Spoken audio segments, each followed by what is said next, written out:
All right, let's picture the court of Queen Elizabeth I.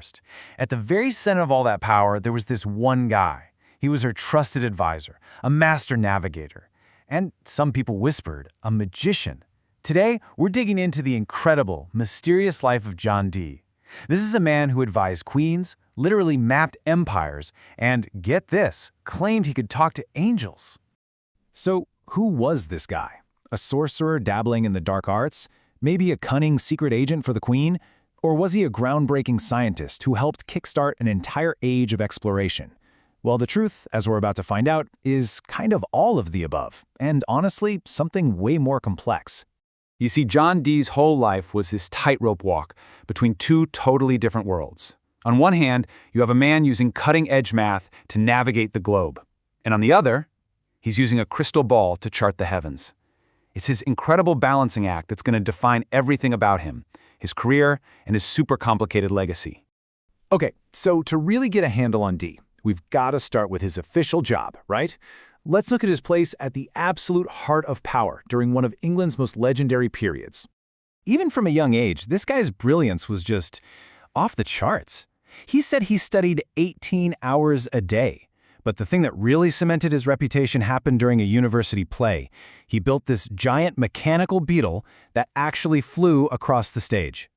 Now, you have to imagine, this was so far beyond the tech of the time that people in the audience were whispering, "No way, that's just mechanics, that's gotta be magic." So when Elizabeth I comes to power, she isn't scared of Dee's mind at all. She totally embraces it. He becomes her go-to advisor for, well, everything scientific and mystical. In fact, one of the very first things she asks him to do is to use astrology to pick the absolute perfect, most auspicious date for her coronation. And she had this nickname for him, my Philosopher. I mean, that tells you everything you need to know about how much she trusted him. But Dee's influence went way beyond just the royal court. He was thinking globally. And he was the guy who provided the intellectual and scientific blueprint for England's big move onto the world stage. Okay, get this. He was the first person to ever use the term British Empire in print. Just let that sink in for a second. In 1577, he literally coins the phrase. But he didn't just come up with a cool name, he built a whole idea around it. He argued that England expanding wasn't some new conquest. No. It was just taking back an ancient dominion that they had lost. So how on earth did he justify such a huge claim? Well, he got creative. He used history and myth as weapons. He'd point to legends about King Arthur conquering these huge territories, or about a Welsh prince discovering America centuries before Columbus ever did. For Dee, these weren't just stories, they were legal arguments. Powerful ones, designed to give Queen Elizabeth a historical claim to the New World that could beat Spain's.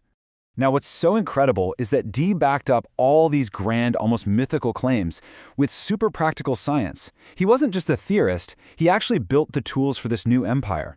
He trained England's best explorers, he designed new navigational tools for crazy Arctic voyages, and he even made the case for a permanent professional navy. He was building the empire from the ground up, in both theory and in practice. But here's the twist. Dee's ambition didn't just stop with the physical world. Even while he was helping England map the entire globe, he was convinced that the biggest truths couldn't be found on any earthly map.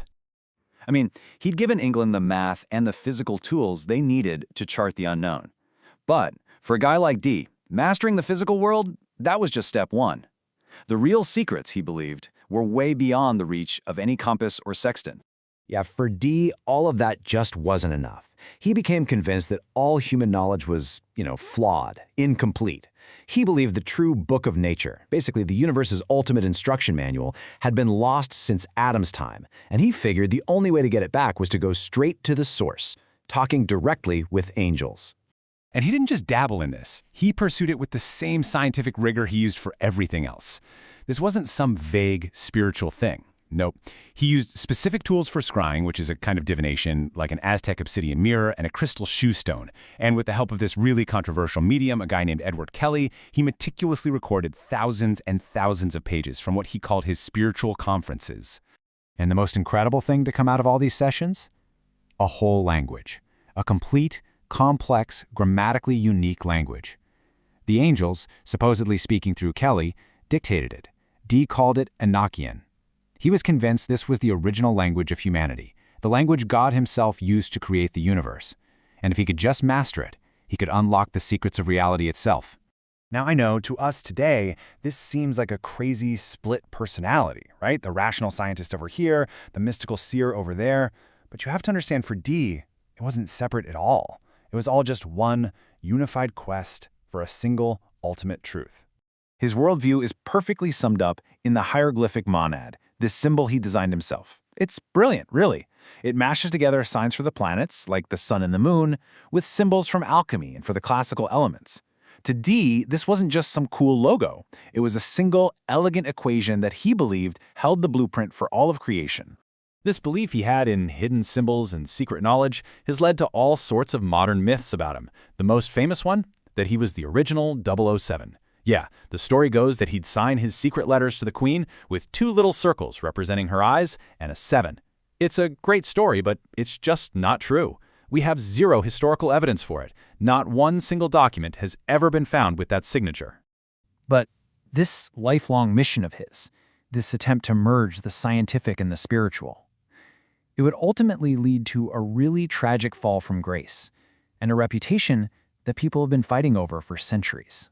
4,000. Just think about that number. 4,000. That's how many books were in Dee's personal library. It was the biggest in all of England, bigger than Oxford or Cambridge's at the time. But while he was off in Europe talking to angels, a mob ransacked his home. They destroyed his lab and this absolutely priceless collection. It was a total catastrophe, not just for him, but for the entire intellectual world. And then, when his great protector, Queen Elizabeth, died, his whole world just collapsed.